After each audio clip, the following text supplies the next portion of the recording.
ya.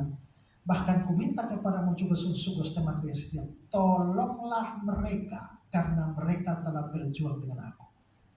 Mereka itu laki atau perempuan? Gak tahu juga. Tapi kalau lihat bahasa asli, kata ganti yang dipakai adalah autais dan jenis kelaminnya feminin.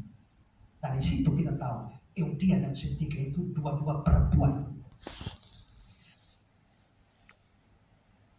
Ya.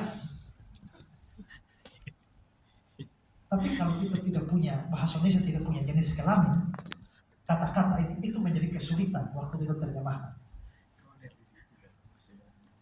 Yang 5, bahasa asli mengenal adanya case, kasus kata, sedangkan bahasa Indonesia tidak mengenal itu. Ya, dalam bahasa asli seperti Yunani, Ibrani ada case, kasus itu mengacu kepada perubahan bentuk kata. Biasanya kata benda, kata sifat atau kata ganti yang menandakan fungsi atau peran kata itu di dalam sebuah kalimat, ya. Dan case ini itu menunjukkan hubungan gramatikal antara kata tersebut dengan kata lain seperti subjek, objek atau kepemilikan. Nah ini kalau saya jelaskan semua ini saudara akan pusing. Tapi saya kasih ringkasnya. Ada kasus namanya nominatif. Ya, nominatif digunakan untuk menandai subjek dari satu kalimat. Contoh, Yesus menyembuhkan orang sakit. Kata Yesus itu menyembuhkan orang sakit, itu kata Yesus berada dalam kasus nominatif. Artinya dia adalah subjek, jadi yang menyembuhkan Yesus, jelas. Kasus kedua itu namanya vokatif. Vokatif ini digunakan untuk memanggil atau menyapa seseorang dengan seruan langsung. Contoh, Tuhan tolonglah kami. Kata Tuhan itu dari vokatif. Berarti itu semacam seruan. Tuhan tolonglah kami. Itu vokatif. Ketiga ada akusatif. Akusatif itu menandai objek langsung dari satu tindakan. Contoh, Yesus melihat orang banyak. Orang banyak itu akusatif. Jadi mereka yang dilihat oleh Yesus.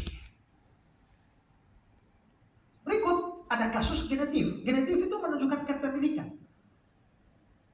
Asal usul hubungan. Jadi contohnya kasih Allah. Ya, kasih Allah itu dalam kasus genetif. Artinya kasih Allah itu artinya apa? Kasih itu milik Allah. Itu menandakan kepemilikan. Oke, saya kasih contoh begini. Waktu Petrus ditanya, menurut kata orang siapakah aku ini? Lalu Petrus menjawab, engkau Mesias, anak Allah yang hidup. Coba, engkau Mesias, anak Allah yang hidup. Anak Allah yang hidup. Yang hidup itu siapa? Allah. Anak Allah atau Allah? Anak Allah yang hidup. Yang hidup. Jadi si anak Allah itu yang hidup atau Allahnya yang hidup? Jadi anak Allah yang hidup atau anak dari Allah yang hidup?